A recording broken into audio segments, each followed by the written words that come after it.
Hello and welcome to Dialogue. EU nations have agreed to another $500 million in aid to Ukraine, while apprehension grows in the bloc over the shutdown of a critical gas pipeline from Russia.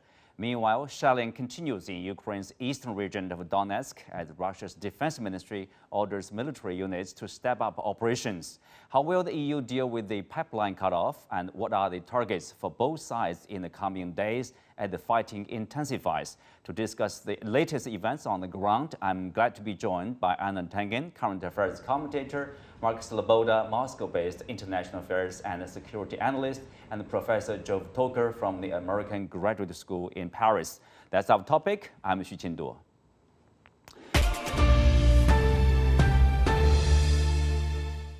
Welcome to the discussion, gentlemen. So, Anna, well, the war has been ongoing for several months, and where are we now? How do you describe the situation? Well, after some initial setbacks and misplanning on the Russian side, they are steadily moving forward, going after one target after another. They seem right now to be unstoppable despite all the hype that you hear. They are the ones who are gaining ground despite all these kind of assertions that we're going to take it all back, that we're raising an army, etc. Professor Toker, there are sanctions, there's a real war going on the ground, and then there are economic war, let's say, sanctions, financial economic sanctions from the European Union, from the United States. But Russia is basically gaining ground, in particular in eastern part of Ukraine. Yes, this is the appreciation which is to a large extent assured by most Western observers. But watch for it. I mean, watch for the scale of what counts more and what counts less. True enough, when you look at the ground, when you look at the battlefield, and when you count kilometers by kilometers, this is actually true regarding the last 2 or 3 weeks. How significant it is, and to what extent is that a trend or a phase, we still do not know. And beyond all that, which makes it even more complicated to estimate and comment on, is that what is still to a large extent unclear as what are the real objectives of the aggressor, of the Russian army and its allies on the ground. What are they looking for? What could be a satisfactory victory for them? We don't know. Maybe they know. In the West, we don't. Okay, so Mark, the Russian defense minister has instructed the army to increase action in all directions. So can we say Russia is poised to take control of the entire Donbas region in the east? Yeah, I mean, because of the concentrated defenses that NATO's proxies in Ukraine have built up over the last 8 years, this is a grinding war of attrition that Russia is fighting and winning handily, mostly through the use of heavy artillery. So it will take time, and we're still looking at probably around 2 months.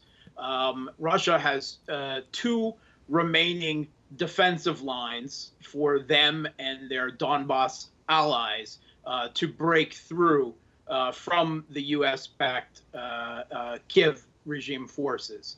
But, I mean, the writing is on the wall.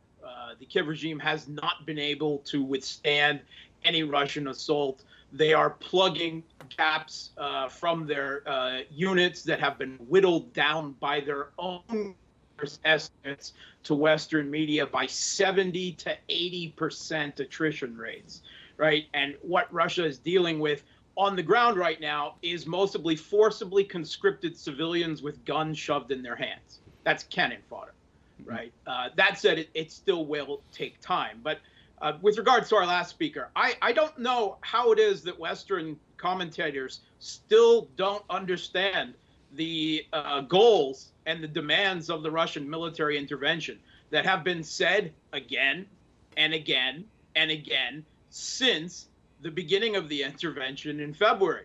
The demilitarization of Ukraine, the denazification, the debanderization of the Kiev regime's military and political institutions, the neutrality of Ukraine restored to their constitution as it was before the putsch in 2014, as well as recognition that Crimeans chose overwhelmingly to join Russia, and that the people of the Donbass republics chose to be independent.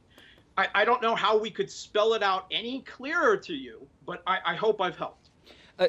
Professor Toker, I mean, as Mark said, obviously, the West refused to accept that, so are the Ukrainians.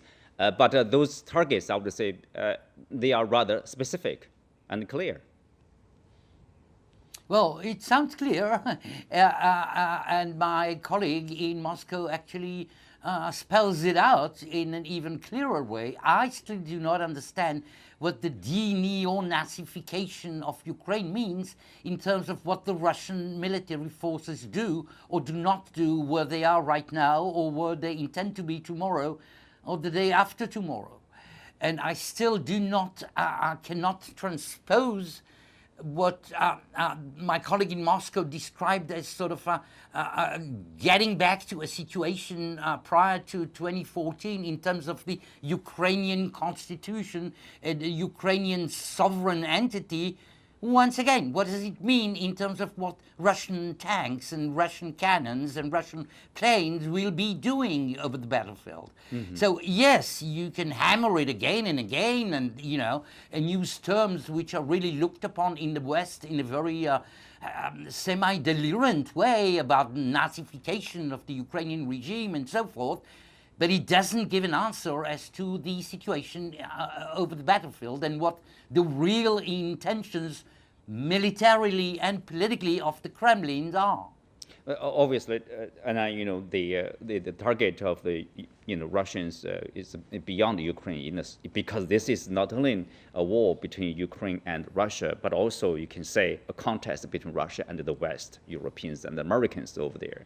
So this is a quite large-scale confrontation, rather than the limit we are seeing limiting the battle on the grounds.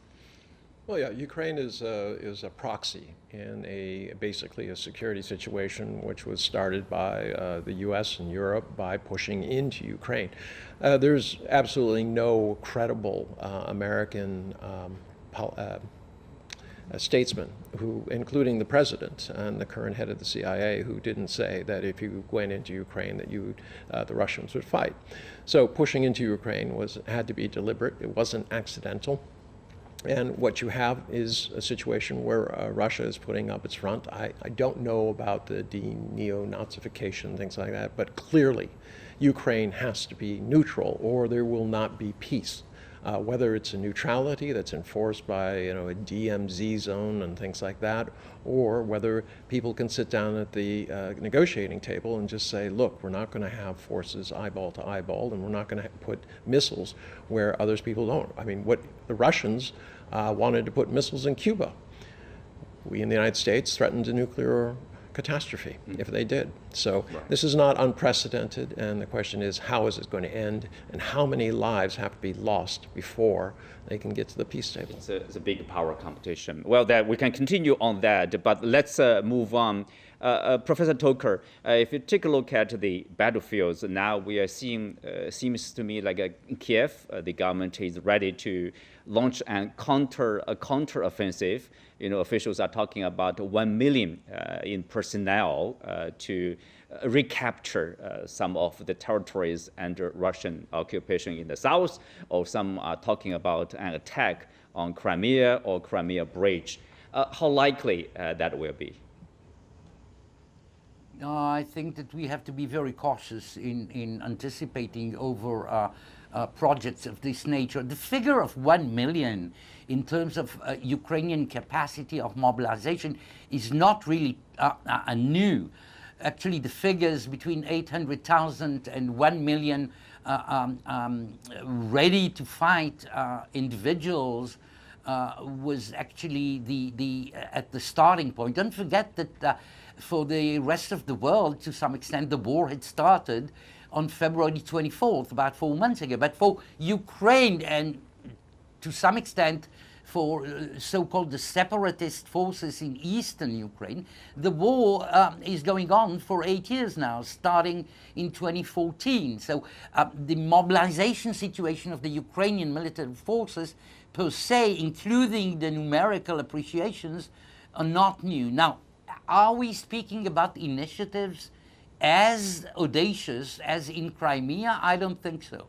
I think that the intention, if any, is rather to try to gain local objectives over the eastern provinces, where the separatist forces, with Russian help, had gained some significant tactic pieces of land. So the Ukrainians are retreating over the standard, and they say that they, and the Western experts confirm that they retreat intelligently, so to speak, preserving their forces and actually hitting the Russian forces as the process continues.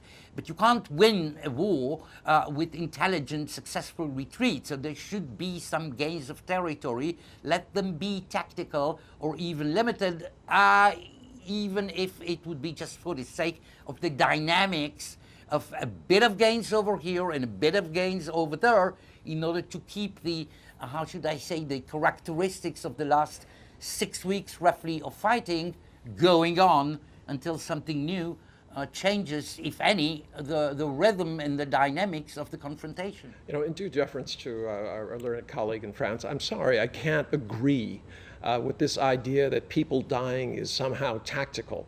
This is going to, he's talking about having this going on and grinding on, what, for years? Further erasing the economy, the futures of Ukrainian people? I mean, this is where it's very hard for me when people start talking about the nitty-gritty tactics as if this is some sort of board game.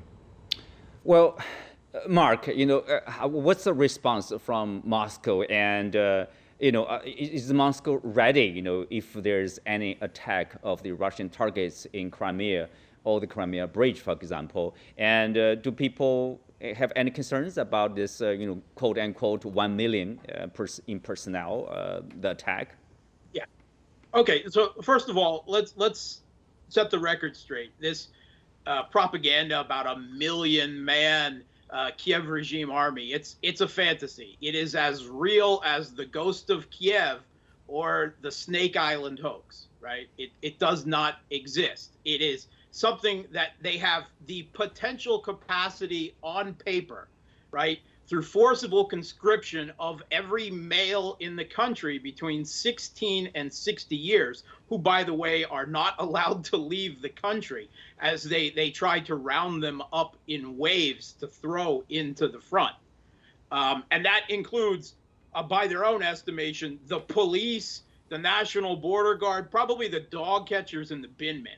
It's a joke. And untrained infantry, given a gun, are not capable of a counteroffensive. They have no motorized or unit. They have no tanks. They have no artillery. 8 HIMARS is not going to help an offensive. They have no air force. This is a joke. Anytime that there have been limited tactical attempts at a counterattack in the region under consideration, which, by the way, is not the east, it's the south in the Kherson region, contrary to what our previous spoker suggested, it has been beaten back soundly with significant losses. They are not capable of it, and the West cannot rebuild a second proxy army in Ukraine in the middle of a conflict. Okay, but with Mark, regards to here's a question, Mark. Attacks, you know, because the Ukrainians are receiving more advanced weapons from America, from EU nations, you know, NATO countries, for example. This is a trickle.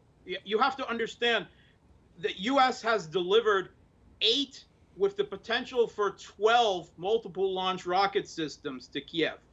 The Kiev regime has lost 700 multiple launch rocket systems in the past few months, hundreds of tanks, over 1,000 artillery pieces. There is no way.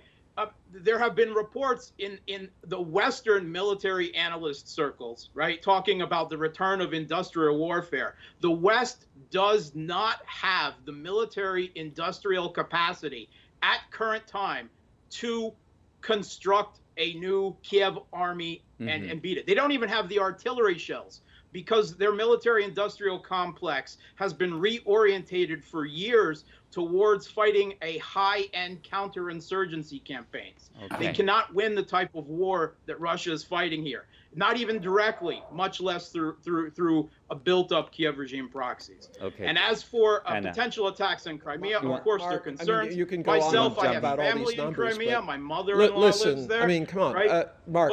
Okay. Anna. I mean, I have an issue with what you're saying in this sense. Yes, Russia is no doubt the superior force in the field. And if you're talking about areas outside the cities, that's fine. If you go inside the cities, yes, people with a rifle and, Molotov cocktails can do a lot of damage. But the issue here is how many people are going to die. If Russia goes into these cities, it has little choice but to literally bombard them into submission.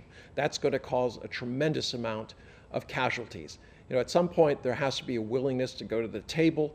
It has to be clear what Russia wants. It looks increasingly that that Russia also wants to control the Black Sea access, and whether or not they can.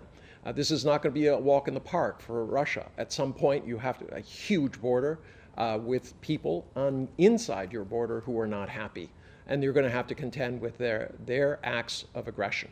Potential challenges for Russia. Professor Toker, let's take a look at related parties. Okay, European Union foreign ministers, they agreed to this further 500 million in aid to Ukraine. At the same time, we do hear this foreign policy chief, Joseph Borrell, said that basically he asked the people to be more patient, to wait for the effects of sanctions on Russia. Are people losing patience, and will this 500 million change the situation on the ground? No, I cannot say right now. I don't think that's the true, the factual situation regarding European public opinions, globally speaking, or European political leadership. They are not losing patience now. What are the perspectives of the resilience of Europe, the European Union as a political entity? We're speaking about 27 countries, right?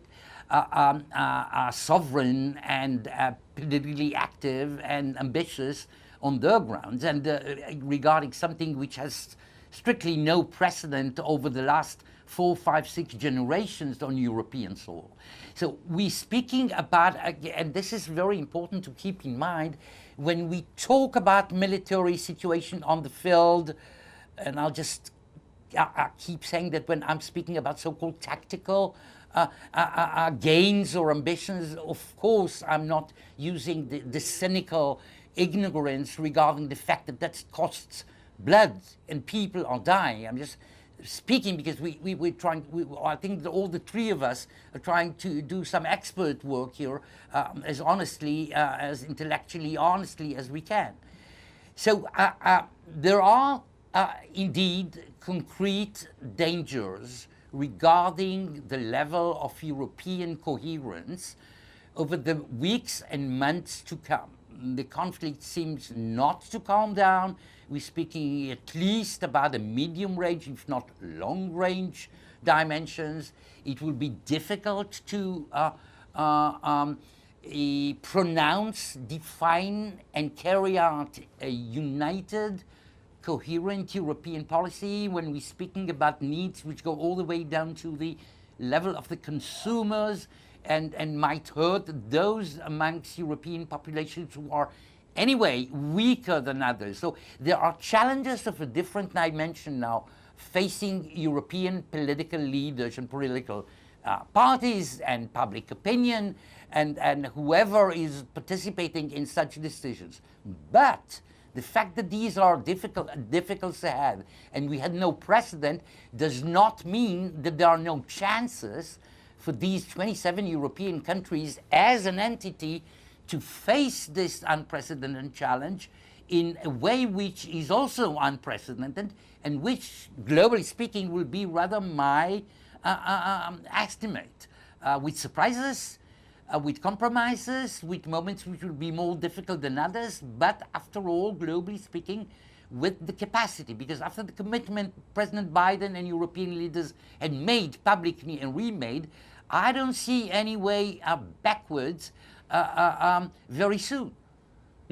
Well, and obviously, for the European Union, for example, they are not seeing this, let's say, quick results of the sanctions or desired outcome of the sanctions that means, Russia, withdraw or Russia being weakened. It's not happening like that.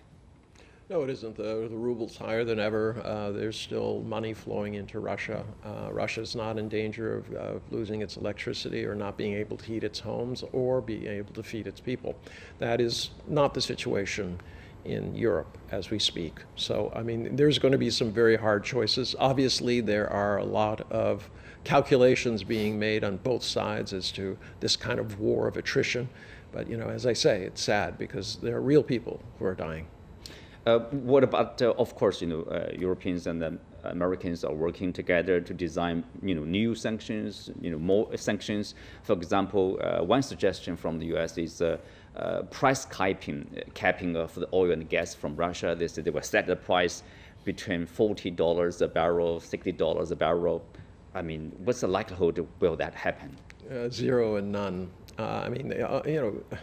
Russia already said, pay us in rubles. What did people do? If you wanted the oil or you wanted the gas, you paid in rubles. If you didn't, you didn't get it. So, I mean, this idea that I'm only going to pay you what I want to pay you, I'm sorry, that isn't going to work. The U.S. is simply trying to create this aura that it is in control of a situation that it is not in control of. I mean, remember, at the very beginning of this, it was clear the U.S. was not pouring in arms or trying to help Ukraine fend off Russia. All right, they were standing back and using it as a public relations exercise to exclaim how bad the Russian bear was. It only became as there was some resistance within Ukraine that they decided that this was an opportunity to weaken Russia. So, I mean, the cynical calculations going on here are beyond anything that I imagine people should be doing at this day and age. Professor Toker, some of the sanctions probably are harder to achieve the desired results, and also sanctions like economic wars, they are, in terms of the hurt harms, it's mutual. European countries are also suffering from some of the sanctions. For example, the energy shortage. This Nord Stream line 1, Nord Stream 1, the Russian giant, obviously Gazprom, has told the European buyers it may not be able to continue sending gas because of extraordinary circumstances. So what does that mean? Well, it means that we have one more rather sordid chapter of the international poker probing and poker game. You take the technical considerations regarding the maintenance of Nord Stream 1, which is the huge and major and most important way Russian gas is feeding European clients, mainly Germany to a very large extent. You take into consideration some reparations on the mechanical side, which were done in Canada, which took some delays, and now we're speaking about new maintenance period about which we hear all kind of rumors, intentioned rumors, saying that once that maintenance period will end, it is not sure that it would really end.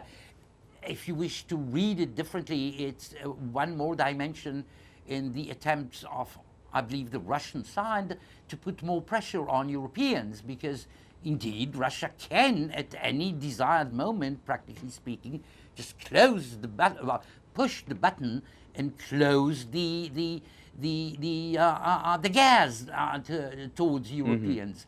Will the Russians do that? I don't think so. Will they use this argument in order to put pressure on Europeans and strengthen even further the level of anxiety and terror on the European side? Why not?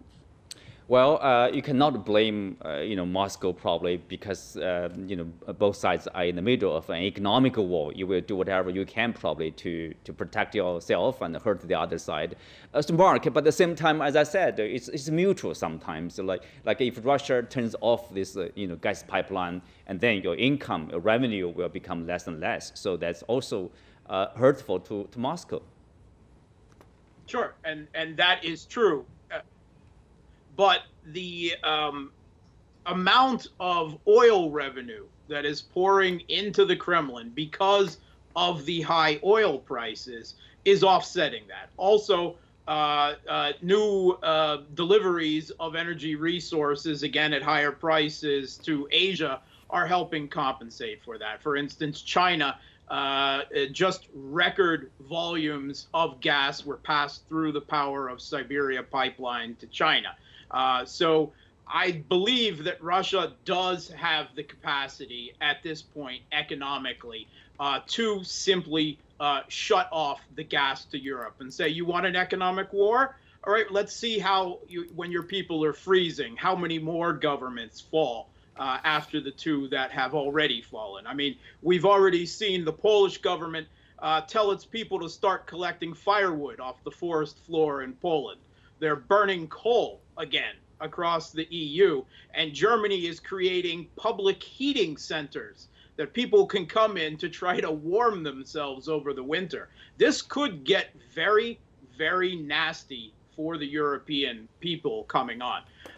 And if they continue this type of quite futile, self-destructive sanctions warfare, I'm afraid it's only going to get worse for them. And Russia can and will strike back economically. Right now, sitting here in Moscow, I have to say, looking at about 9% inflation, the costs here are very light in comparison. I know that is not something that Western politicians and commentariat want to hear, but it is objective reality. And we are seeing protests, large protests, break out across the EU. And like I've said, we've already seen 2 governments fall. I'm sure we're going to see more before this time next year.